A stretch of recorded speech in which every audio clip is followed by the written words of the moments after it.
Hello friends, Radhe Radhe. स्वागत है आपका अपने चैनल आत्म कहानी में। आशा करती हूँ आप सभी लोग सुखी होंगे, सुरक्षित होंगे, मस्त होंगे, मजे में होंगे, अपने प्रेम संबंध में मिलजुल के खुशी से रह रहे होंगे फ्रेंड्स। ठीक है, हम आंसू नारी जीवन की किताब को रीड कर रहे हैं। इसके कई सारे एपिसोड्स चैनल में आ चुके हैं, वहां जाके आप छूटी हुई कहानी को एक्सप्लोर कर सकते हैं फ्रेंड्स। ये एक बहुत ही दर्दनाक कहानी है फ्रेंड्स। दिल को दहला देने वाली कहानी है, एक अनसुनी कहानी जो सबको लगे अपनी ही जानी पहचानी। फ्रेंड्स, हमने पिछली वीडियो में जिस लाइन पे ख़त्म किया था उसी लाइन से हम यहाँ पे स्टार्ट करते हैं। Let's start. ठीक है फ्रेंड्स, यहाँ पे अगर आपको कुछ समझ में ना आए स्टार्टिंग की लाइन, तो आप पिछली एपिसोड को अगर समझेंगे, देखेंगे, तब आप इस लाइन को स्टार्टिंग की समझ पाएंगे फ्रेंड्स। ठीक है, तो हम शुरू करते हैं। वह तभी से मेरे साथ ही रहता है, मेरे साथ सोता है। भाभी, मैंने उससे कह दिया है। फ्रेंड्स, यहाँ पे जो बिहारी लड़का है ना, उसकी कही हुई बातें मैं वहां से स्टार्ट करती हूँ। बिहारी लड़का कौन है, क्या किरदार है, आप पिछले एपिसोड्स में अगर देखेंगे, समझेंगे, तो आप यहाँ पे समझ जाएंगे अच्छे से। तो मैं बिहारी लड़के की लाइन से स्टार्ट करती हूँ।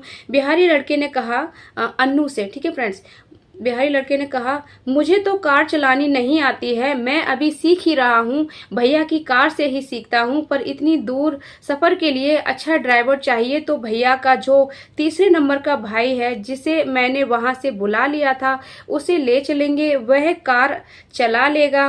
वह तभी से मेरे साथ ही रहता है, मेरे साथ सोता है। भाभी, मैंने उसे कह दिया है, एक बार आप भी उसे फोन करके कह देना। मैंने कहा देवर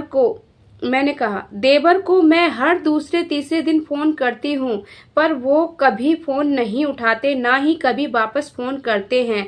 और मैं पति की बहन, मम्मी, अन्य लोगों को भी फोन करती हूँ, वो लोग भी फोन नहीं उठाते। फिर उस लड़के ने कहा फ्रेंड्स, ठीक है, फिर उस बिहारी लड़के ने कहा, एक बार फिर फोन कर लेना, अब वो फोन उठा लेगा।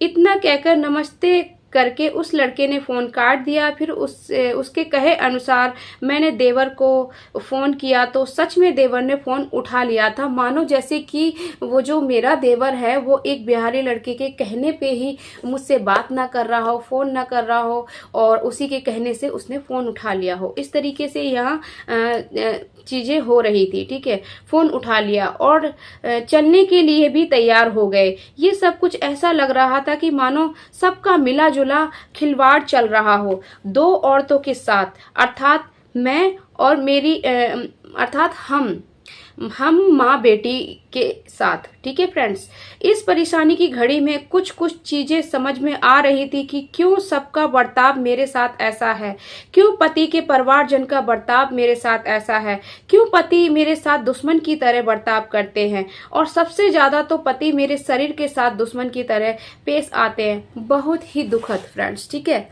यह केकेसी मैं बिजी था इसलिए, और मैं आपको एक सेकेंड फ्रेंड्स। ठीक है, यहाँ पे पेज नंबर मिस्टेक है। ठीक है, ठीक है फ्रेंड्स, देवर और बिहारी लड़के ने हमें रात 11 बजे घर से निकलने का समय दिया, और हमारी पूरी तैयारी करा दी कारागार जेल में मिलाई करने जाने के लिए। तभी हमने बच्चे के कुछ कपड़े, पति के लिए खाने का कुछ सामान, और खुद के मम्मी के एक जोड़ी कपड़ा रख कर पूरी तैयारी कर ली। फिर रात 10:30 बजे उस बिहारी लड़के का फोन आया और कहा, भाभी आज तो मिलाई करने के लिए नहीं निकलना हो पाएगा, एक दुकान की डील कराई थी, उस डील का सारा काम निपटा कर ही जाऊंगा, आपको जाना हो तो आप चली जाओ, बस से चली जाओ। ठीक है फ्रेंड्स, यहाँ पे वो बिहारी लड़का इस तरीके से गेम खेल रहा था पति के कहे अनुसार, क्योंकि पति जेल में ही बैठे बैठे सारी चीजें करा रहे थे। खुद की पत्नी अन्नू को ना ही तो ऑफिस में दाखिल होने दे रहे थे ताकि वो काम ना सीख जाए, और ना ही कोई भी चीज के लिए सहारा दिलवा रहे थे। अपने भाईचारा, अपने दोस्त यार जो उनके जिगरी थे, उन पे जान छिड़कते थे, वो उन पे जान छिड़कते थे, बट कभी भी अन्नू और अन्नू के बच्चों के लिए नहीं। ठीक है, तो वो लड़का बोला कि बस से चली जाओ। जब उस लड़के ने सारी तैयारी करा दी, सारी चीजें करवा दी, उसके बाद मना कर दिया। उसके मना करने के बाद मेरी आंख में आंसू आ गए और मैं मन में सोचने लगी कि दूसरों के भरोसे पर ऐसा ही होता है। फिर मैंने कहा, बेटा हम तो पूरी तैयारी करके आप ही के ही इंतजार में बैठे थे। अच्छा बेटा ये बताओ कि दुकान का काम होने में कितना समय, कितने दिन लग जाएंगे? लड़के ने कहा, मुझे 3 या 4 दिन लग जाएंगे। मैंने कहा, फिर भी बेटा ये तो बता दो किस दिन चलेंगे? बिहारी लड़के ने कहा, आज क्या है? आज शुक्रवार है, कल शनिवार है, परसों सोमवार है, फिर मंगलवार है। मंगलवार को चलते हैं, लेकिन मंगलवार को ही साथ में चलेंगे, अभी तो साथ में नहीं चल सकते हम लोग। ठीक है। फिर मैंने कहा, बेटा अगर मंगलवार को चल सकते हैं तो मुझे अभी बता दो ताकि हम समय से निकल सके। बस का सफर और हम दोनों औरतें हैं, हमारे साथ में कोई भी पुरुष जेंट्स नहीं है। लड़के ने कहा, नहीं नहीं, काम हो पाए या नहीं, पर मंगलवार को पक्का चलेंगे। फिर 4 दिन बाद मंगलवार भी आ गया। मंगलवार रात लाचार बेसहारा की तरह उस लड़के के फोन का इंतजार करते रहे। मैं, मम्मी, बेटा पूरी तैयारी करके बैठे रहे, ये सोचकर कि अपनी कार से, अपने वाहन से जाएंगे, इसलिए शायद वह देर से निकलेंगे। फिर देर रात 11:30 बजे उस लड़के का फोन आया और कहा, भाभी आज भी नहीं जा पाएंगे, 2-3 दिन का काम और बचा है, आज भी नहीं जा पाएंगे। इस तरीके से उस लड़के ने फिर से मना कर दिया। तो मैंने कहा, बेटा मेरी कोई बात नहीं, नहीं फ्रेंड्स, हाँ। तो उसने बोला कि आज नहीं जा पाएंगे, थोड़ा काम और बचा है, उसके बाद वीरवार को चलेंगे। ठीक है फ्रेंड्स। तो इस तरीके से उसने फिर से वीरवार का समय दे दिया। तो मैंने कहा, बेटा मेरी कोई बात नहीं है, मैं तो रह लूंगी, पर मेरे बेटा की तबीयत आजकल ठीक नहीं रहती है। वो मिलेगा तो शायद, वो पिता से मिलेगा तो शायद उसे अच्छा लगेगा। बेटा आप समझने की कोशिश क्यों नहीं करते? तभी उस लड़के ने ठीक है भाभी कहकर फोन काट दिया। रूडली बोल के ठीक है भाभी कह के फोन काट दिया। वीरवार भी आ गया फ्रेंड्स। ठीक है। वीरवार को उस लड़के ने 10:50 पर फोन किया और कहा, भाभी जो दुकान की डील कराई थी उसके एग्रीमेंट पेपर अंकल जी से साइन कराने हैं। आज अंकल जी आए नहीं, कल अगर अंकल जी समय से आ गए तो कल रात को ही निकलेंगे, और अंकल जी देर से आए तो परसों शनिवार रात को ही निकलेंगे। भैया का पूरा काम समेट कर ही जाऊंगा ताकि मैं उनको कारागार जेल में बताऊं, तो भैया को थोड़ा खुशी तो हो, चैन तो मिले, मैं ऐसे तो नहीं जाऊंगा। और फोन काट दिया फ्रेंड्स। ठीक है। दुखद अंतर आत्मा।